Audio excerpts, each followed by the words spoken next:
瀬越睦彦さん、当時11歳。爆心地から約 2km 離れた南関音町の母の実家で被爆しました。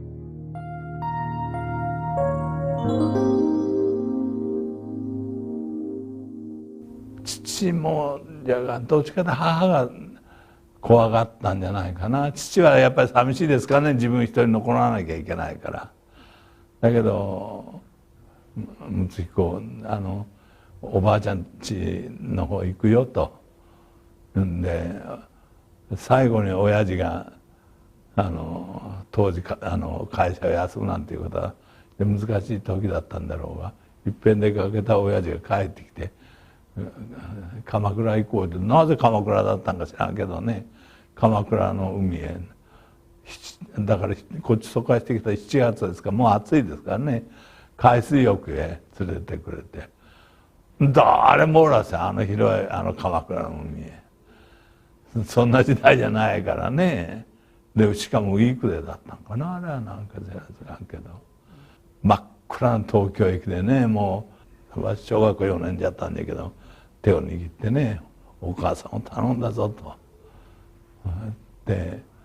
夜8時頃東京駅を出ました。昭和19年19年7月、南観音町何丁目か忘れましたがね、おじいちゃんとおばあちゃんがいたな。でおじいちゃんは行って23ヶ月でね、胃がんだったと聞いてますが亡くなりました。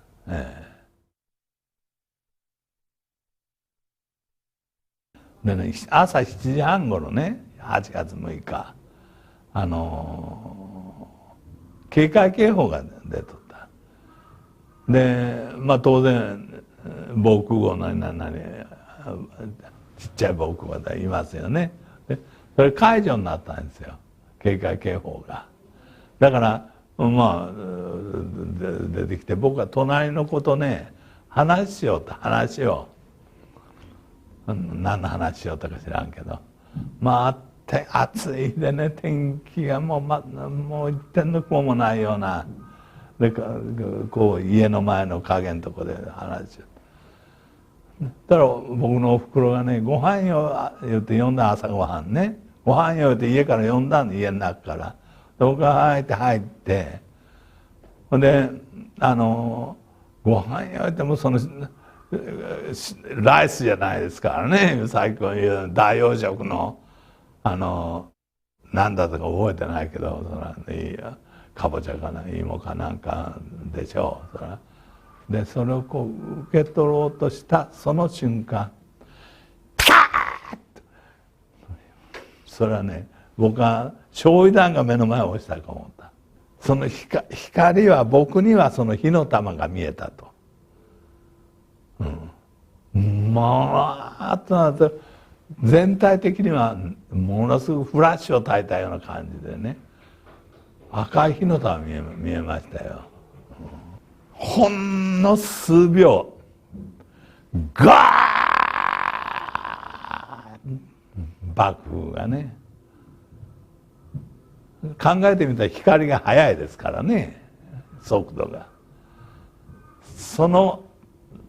ピカからゴーの数秒の間に僕の前を黒い影が飛んだ。黒い影はおふくろ、お母さん、すぐ隣の部屋で6ヶ月の赤ん坊が寝とった。その瞬間にバーッと赤ん坊が伏した、体をかぶせた。その上へ瓦が落ちる、柱が倒れるね。僕はその床が抜けますから、まず爆風で。ほんでなってね、おふくろが赤ちゃんを抱く。そして僕は「チクショーチクショー」言いながら立ち上がったそうですよ。チクショー言ったの僕なんか覚えとるがね、チクショーチクショー立ち上がって、で「兄ちゃん」って窓のとこ座っとうと「兄ちゃん」って、とにかく家族4人、服はちぎれ血だらけですよ。ほんでおふくろが「救急袋持って!」って言ったら救急袋をね今でもいろんな災害時のためにいろんな入れとるでしょ。それを飛んどったの探し出して「はい持って!」裏の僕は逃げるよっておふくろが。それで逃げ寄ったら裏にね僕はよう可愛がってくれたねお姉ちゃんがおったんですよ。20歳ぐらいだったかな。低神局かどうか勤めよった。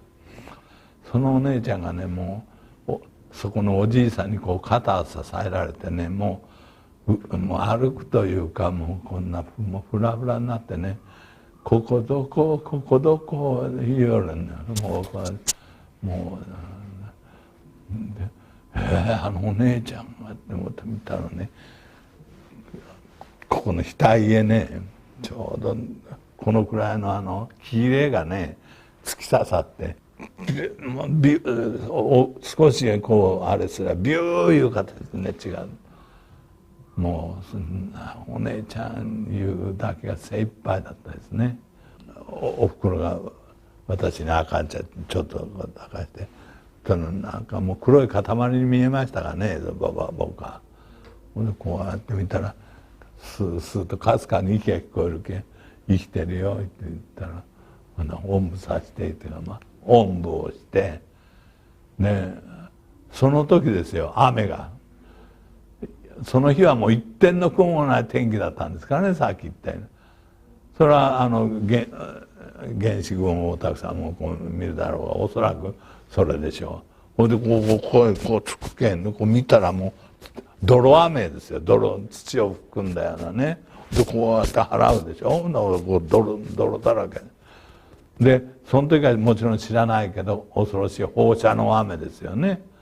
おふくろが「草津に行こう」って言ったんですよ。で草津はその僕が入ってた家の長屋のね真ん中の家の前そこへ住んでた人でねまあいろいろよく仲良しで親切にしてくれてたし。それで山手川の細い川でそれでもあそこの橋に渡らんと向こう行かれんでしょ草津の方へ。その橋は燃えてるんだから木の橋で渡れんじゃん。ほんでそこはねもうこっちの方から中心の方でもう被爆した人たちの足止めになってしもうてそこのところでもうやけどしたもう裸になってねもう着衣が何にもない女性がねもう女性だよな分かりますよ髪の毛がやけどってので前を隠してね何か布着るものくださいって何か言おうたおばあさんがねこっちの家のまだ比較的被害の怖いところのおばあさんがなんか着物みたいなものを持ってきてねこう腰巻いてあげましたよ。そしたらねその人が僕にはそう見えたんだけど安心したようにねバタン倒れてねほんでもうそれなり動いてなかったね。ほんでまたそっちの方を見ればもう全身やけどのお母さんがもうそれ明らかに息絶えてるのは分かるんだけどそのこう抱きかかえた下にね子供がねなんか赤ちゃんみたいなのがこうまだ動いてるような方ねちょっともうちょっと僕はもう話しづらいですがね。